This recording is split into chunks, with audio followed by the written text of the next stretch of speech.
Bismillahirrahmanirrahim. Assalamualaikum warahmatullahi wabarakatuh. Pemirsa MTA TV channel terpilih di seluruh tanah air, bahkan di mana saja siaran kami dapat ditangkap.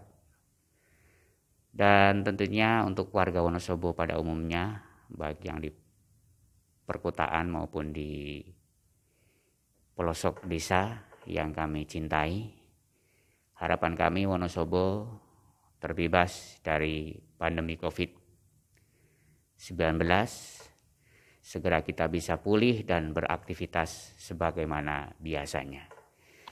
Pada kesempatan ini kami bersama beliau Bapak Sekretaris Daerah Kabupaten Wonosobo, beliau Bapak Dr. Andes Wan Andang Wardoyo MSI, yang nanti akan menyampaikan beberapa hal terkait dengan kondisi dan perkembangan COVID-19 di Kabupaten Wonosobo. Perlu kami sampaikan Pak Andang, selamat siang. Mudah-mudahan dalam kondisi sehat dan terus bisa beraktivitas sebagaimana mestinya. Perkembangan wabah COVID-19 di Kabupaten Wonosobo ini yang selama ini kami ikuti dari satu pasien waktu itu di Kecamatan Kertek, yang kemudian setelah melalui proses medis dinyatakan sembuh, kemudian Pak Bupati press release. Jadi Wonosobo waktu itu dalam zona kuning, terbebas dari wabah COVID-19 ini. Selang beberapa saat, kalau istilah Wonosobo bahasanya ujuk-ujuk, tiba-tiba angkanya drastis naik sampai angka fantastis yang luar biasa, bahkan terakhir kemarin sampai angka 64 dinyatakan positif. Ini bagaimana Pak bisa terjadi hal seperti ini Pak? Assalamualaikum warahmatullahi wabarakatuh. Selamat siang para pemirsa MTA TV dimanapun berada. Jadi ada pertanyaan terkait dengan perkembangan COVID-19 di Kabupaten Wonosobo. Memang betul, pada bulan Maret yang lalu itu ada satu pasien positif. Itu adalah dia riwayatnya merawat pasien di Jakarta, kemudian merasa sakit, pulang, kemudian merawatkan diri di PKU, kemudian dibawa ke RSU, kemudian dilakukan rapid dan swab, diketahui positif, kemudian dirawat dan ada perkembangan yang cukup bagus sehingga dinyatakan sembuh. Tetapi di luar itu sebenarnya teman-teman di jajaran kesehatan sejak bulan Januari ketika muncul COVID atau corona, teman-teman surveillance sudah melakukan pemetaan. Jadi sudah mulai memantau orang-orang yang datang ke Wonosobo, mencatat, kemudian mendokumentasikan. Hanya sayangnya pada saat itu memang kita tidak memiliki alat rapid. Jadi alat rapid itu kita mendapatkan kira-kira pada tanggal 4 April kalau nggak salah itu. Ya bulan April, awal-awal April. Bantuan dari provinsi sebanyak 500. Nah setelah 500 itu digunakan semuanya, muncullah ya pasien-pasien reaktif, terutama tracking kita yang dari Goa, kemudian yang sudah berkontak dengan Jakarta gitu. Nah dengan tracking yang begitu rapi oleh teman-teman surveillance di dinas kesehatan, maka pasti akan banyak ditemukan orang-orang yang memang terindikasi reaktif. Tanpa survei yang luar biasa, saya kira kita juga tidak akan bisa menemukan angka sampai pada 64 yang terakhir. Dan ini saya masih bisa perkirakan akumulasinya akan bertambah karena kita sudah punya beberapa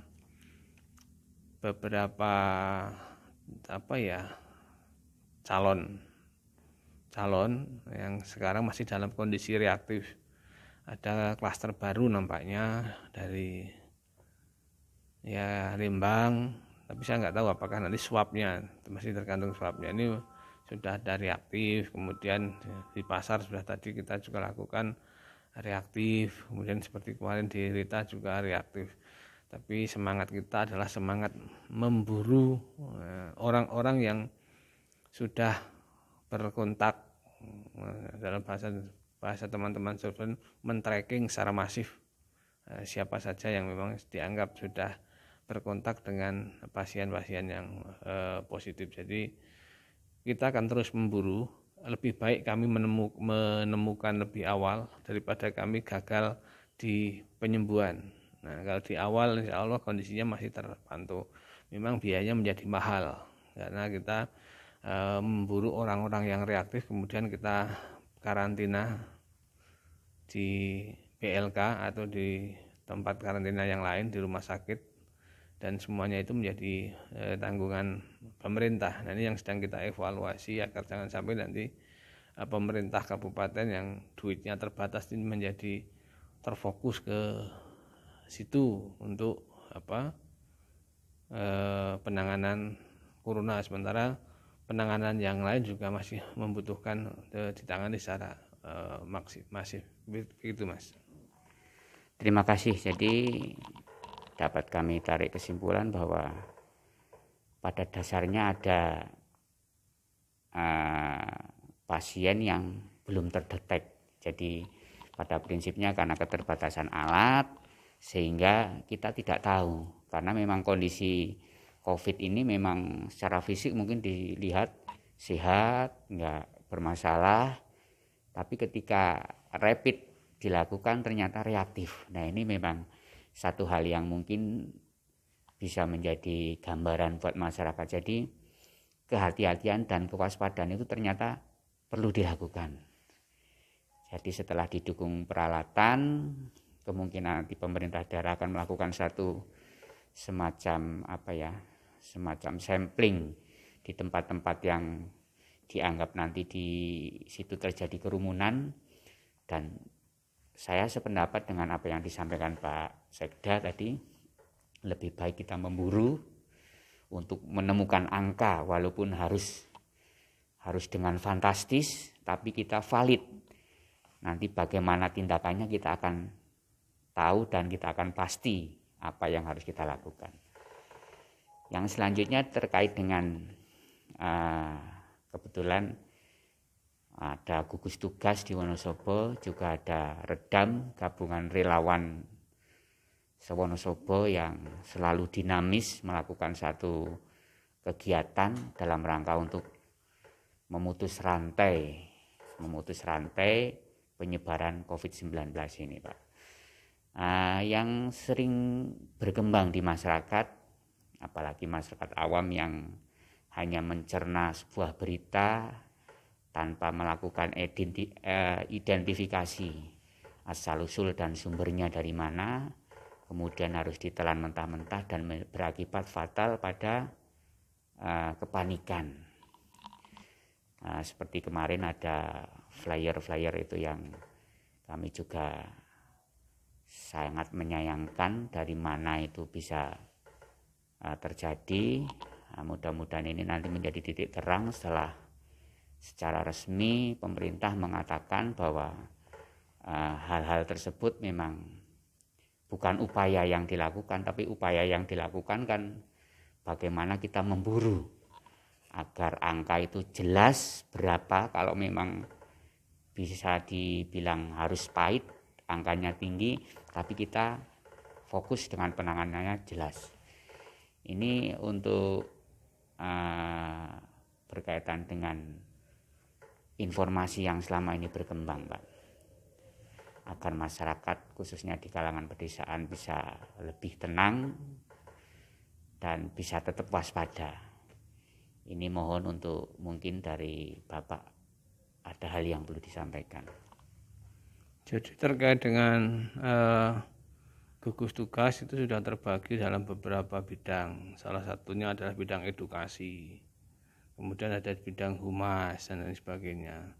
Kemudian masyarakat juga bisa mencari informasi melalui berbagai sumber, ada televisi, ada radio, ya kan, ada koran, ada media sosial dan lain sebagainya. Nah, silakan tinggal masyarakat aja mau menyaring informasi itu seperti apa, karena kita sendiri juga tidak bisa melarang orang untuk melakukan bermedia sosial dan lain sebagainya.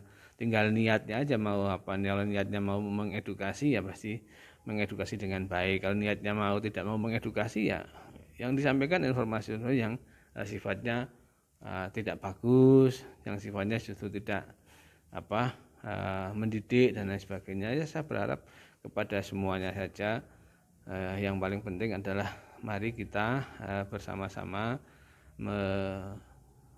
merangi atau mengurangi sebaran COVID-19 di Kabupaten Wonosobo. Bagi saya selaku sekretaris daerah itu yang dipikir bukan hanya soal penyakitnya, tetapi juga dampaknya. Karena sampai hari ini juga kayaknya virus ini tidak akan bisa sirna secara cepat. Kemudian kalau kita melihat kebijakan pemerintah juga kelihatannya juga sudah mulai melonggarkan, ya kan? Yang tadinya tidak boleh mudik sekarang juga sudah mulai boleh mudik. Kemudian yang tadinya tidak ada penerbangan sudah ada penerbangan. Nah, ini ya, apalagi sudah digoreng-goreng dengan macam-macam, jadi situasi akan menjadi keruh, termasuk di Wonosobo mungkin ada tahun politik dan lain sebagainya, sehingga hal-hal yang tidak produktif lebih ditonjolkan daripada hal-hal yang lebih produktif. Saya kira kunci dari suksesnya penanganan COVID atau pemberantasan penyakitnya masing-masing melakukan disiplin diri, ya kan. Saya berdisiplin untuk tidak melakukan kontak dengan sembarang orang, ya kan. Saya berdisiplin untuk bekerja melayani masyarakat, meskipun ada kesempatan WFH juga tidak pernah kami lakukan WFH karena kami memang harus melayani banyak pihak yang harus saya harus saya layani, sehingga itu tadi.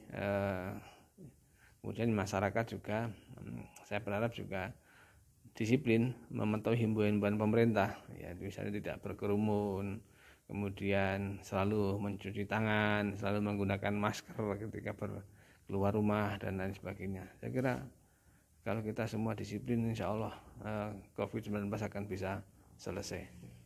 Ya, mudah-mudahan untuk harapan kita semuanya ya, khususnya Wonosobo, dalam kurun waktu yang tidak lama, mudah-mudahan setelah capaian-capaian dilakukan ini segera teratasi. Jadi meskipun nanti harus mengalami satu grafik yang pahit mungkin, tapi karena kita sudah punya skala prioritas capaian nanti yang akan kita lakukan, mudah-mudahan nanti dalam kurun waktu yang tidak begitu lama akan segera berlalu. Dan yang terakhir sekali Pak, ini khususnya untuk pemerintah desa juga perlu dihimbau, pemerintah kecamatan, berkaitan dengan kondisi yang berbeda kan Pak ya. Ada yang zonanya hijau, ada yang merah dan sebagainya. Ini mungkin ada satu pembedaan dalam mensikapi atau harus sesuai protokoler Pak. Jadi zona-zona yang ada ini kan berbeda. Jadi mungkin ada kesempatan tersendiri atau mungkin harus ya protokoler tetap berjalan. Sing ijo malah kudu lebih hati-hati dan sebagainya. Ya memang di Wonosobo ini kan dari 265 desa kelurahan, yang merah kan baru sekitar ya belum ada 30-an lah, masih belum semuanya. Masih banyak juga desa-desa yang hijau. Bahkan desa-desa yang hijau itu juga harus melakukan perlindungan diri. Ya, sebenarnya sudah dilakukan mereka, hanya misalnya mereka menutup orang masuk, tetapi juga mereka masih membiarkan orang dalam keluar, kan sama aja. Jadi kadang-kadang sering kontraproduktif ya. Orang luar nggak boleh masuk, tapi orang dalamnya masuk. Maksudnya orang dalamnya keluarnya kemana kita nggak tahu. keluarnya ke pasar, kemudian di pasar ada orang yang terpapar membawa, akhirnya jadi masuk. Kemudian jangan-jangan nanti juga ada orang luar yang masuk ke wilayah, ke tempat itu, kemudian dia menularkan. Nah, saya berharap memang sudah ada protokol tentang edaran tentang pengelolaan posko desa, sudah tinggal mau baca atau enggak itu ya, sudah ada, silakan dibaca para Pak camat, Pak Kades, sehingga ada langkah yang sama. Ya mungkin kadang-kadang karena suratnya agak tebal terus nggak mau membaca, kemudian memang ya dari kami agak keterbatasan tenaga untuk melakukan sosialisasi, apalagi ada kebijakan WFH, work from home ini yang kadang-kadang juga menjadikan kesulitan untuk memaksimalkan upaya-upaya edukasi dan sebagainya. Meskipun di beberapa kesempatan sudah kami sampaikan kepada ASN untuk selalu menjadikan contoh, memberikan pengetahuan kepada masyarakat yang ada di lingkungannya, tapi kan kami tidak bisa memantau secara masif terkait dengan itu. Yang pasti kami hari ini sedang barusan mengadakan alat rapid sebanyak 2.000 dan akan bertambah lagi sampai 4.000, dan kami akan gunakan secara selektif untuk tracking dulu. Jadi pasti nanti akan bertambah, jangan kaget kalau nanti angka reaktifnya bertambah. Kalau 4.000 kami gunakan tidak mendapatkan angka reaktif, ada dua kemungkinan. Kemungkinannya satu sehat, masyarakat Wonosobo, kemungkinannya cara pengambilan orangnya, cara men-trackingnya yang salah. Nah, maka kemarin salah satu dokter mengatakan kalau surveillance itu hasilnya tinggi, itu justru yang bagus, berarti surveinya betulan. Nah, tinggal kalau kita sudah ada yang reaktif, kemudian jangan diskriminasi. Yang paling penting biarkan mereka melakukan karantina mandiri, kita tidak usah berkontak, tidak usah bersalaman misalnya, apalagi ngobrol dekat-dekatan seperti ini. Udah, yang sudah reaktif biarkan karantina mandiri, kemudian kalau bisa perlu ya dibantu biar dia bisa melakukan di rumah, mengkarantina diri di rumah, kemudian tetangganya kan bisa bantu suplai kebutuhan pokoknya dan lain sebagainya. Nah, seperti yang pernah dicontohkan di Bogor nggak salah, itu sudah positif tapi dia tidak di rumah sakit, tetap disembuhkan di rumah tetangganya. Dia tidak keluar rumah tapi tetangganya yang mensuplai bahan makanan. Nah, ini yang sedang kami siapkan jangka panjang. Ketika Presiden sudah menyampaikan bersiap hidup berdamping dengan Corona, apa artinya? Nah, kemarin sudah muncul isu HI, herd immunity, ya kan? Nah, kalau itu sudah disiapkan dengan kebijakan kesehatan yang mantap kan, bisa jadi blunder nanti. Kasihan orang-orang yang kondisi imunnya tidak kuat, ya kan? Harus secara alami nanti dia akan sedang. Ini yang harus kita pikirkan jangka panjangnya, agar kalau memang pemerintah sudah kehabisan energi kan bisa jadi seperti itu.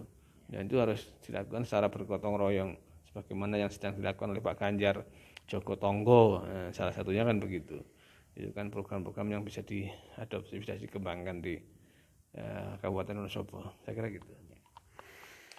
Berarti tidak menutup peluang kemungkinan untuk tadi yang sudah disampaikan Pak Sekda, bahwa belum pasti orang yang dari luar itu membawa virus ditinggal di desa yang dimasuki, tapi malah justru orang dalam yang keluar tanpa diketahui kemana tujuannya, yang justru yang itu berbahaya. Makanya ada peluang kemungkinan mungkin diterapkan di desa, mungkin untuk keluar masuknya harus melalui protokoler begitu Pak ya?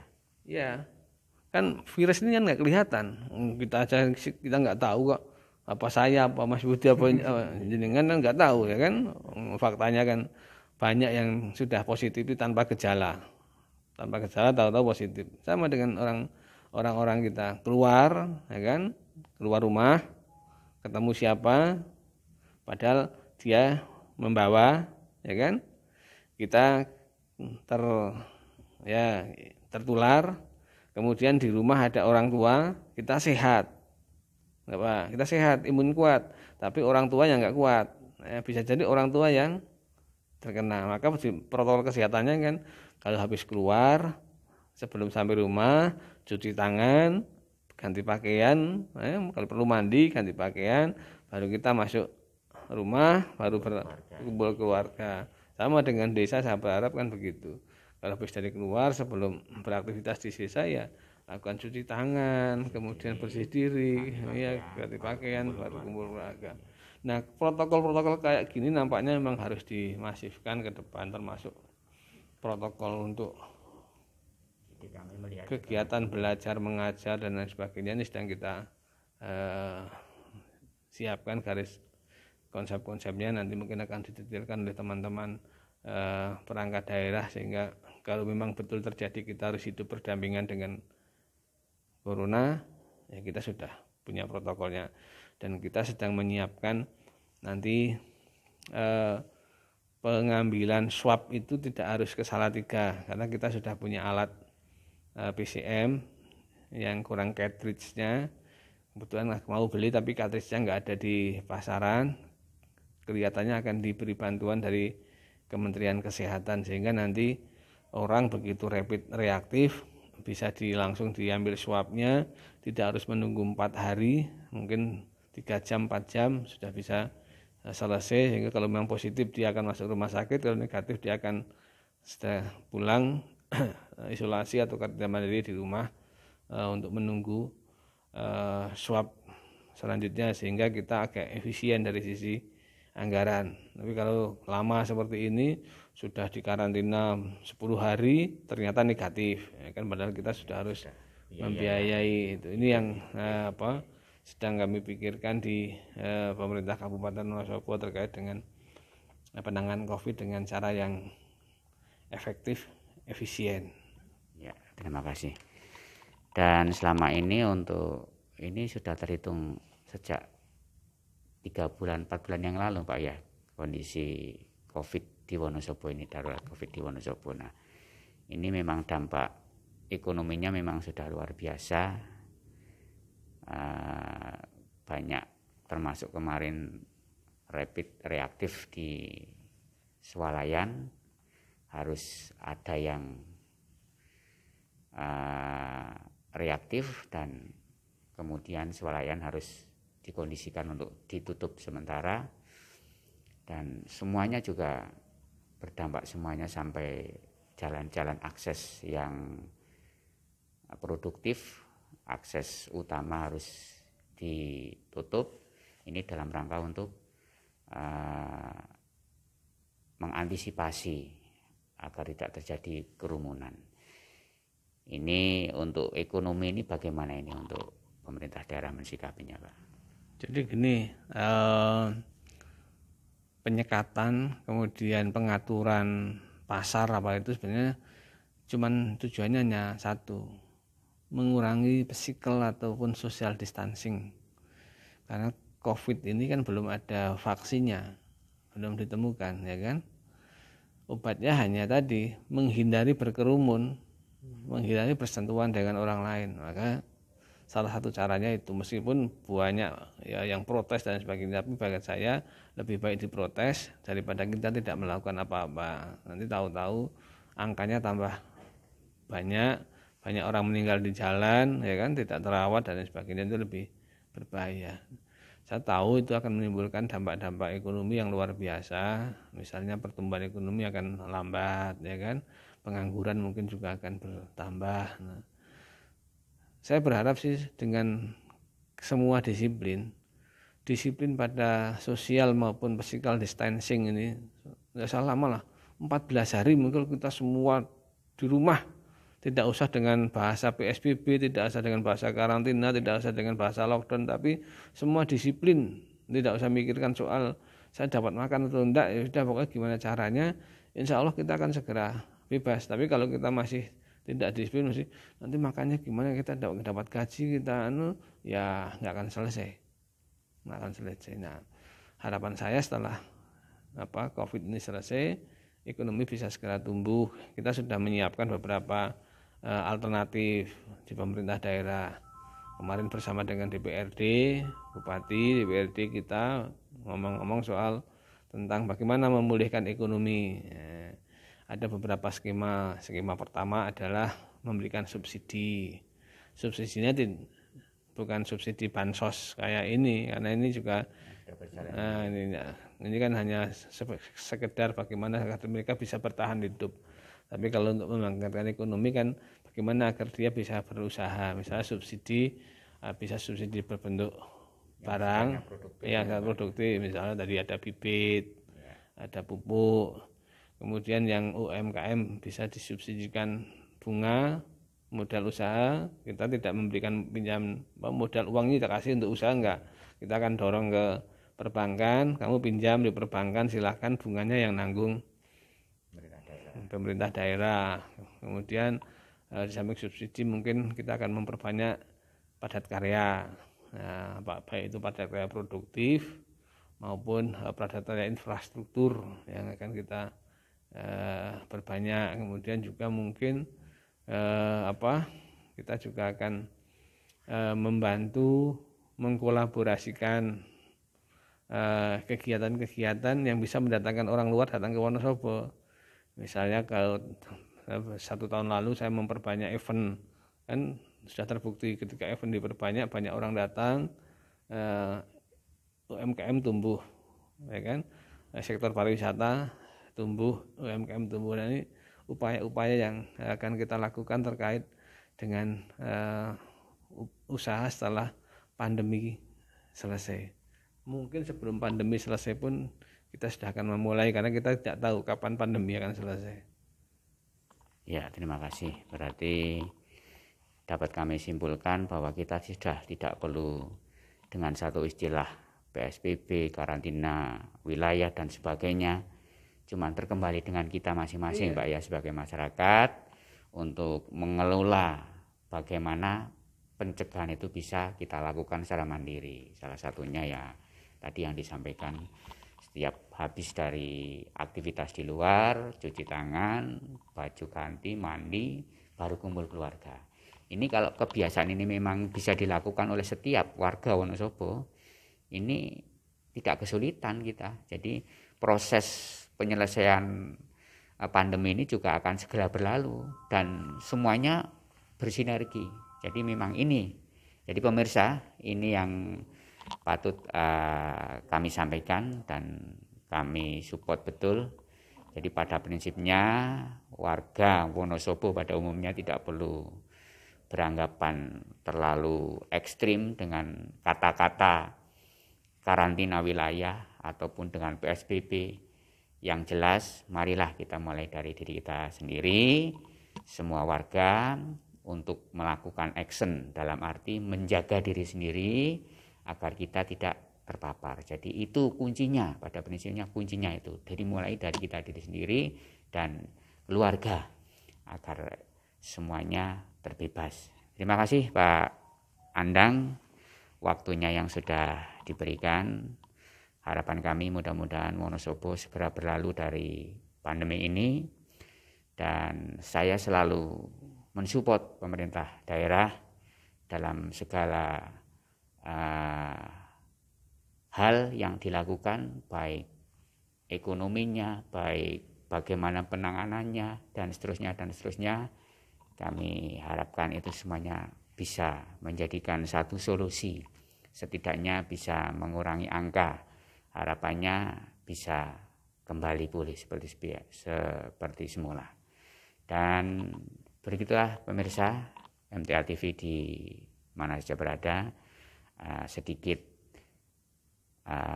beberapa hal yang telah disampaikan oleh beliau Bapak Sekretaris Daerah Kabupaten Wonosobo, Bapak Dr. Andes Wan Andang Wardoyo MSI, yang terkait juga dengan himbauan kepada masyarakat. Mari kita bersama bersinergi untuk membangun Wonosobo dalam rangka mencegah COVID ini tidak berkelanjutan secara berlarut-larut.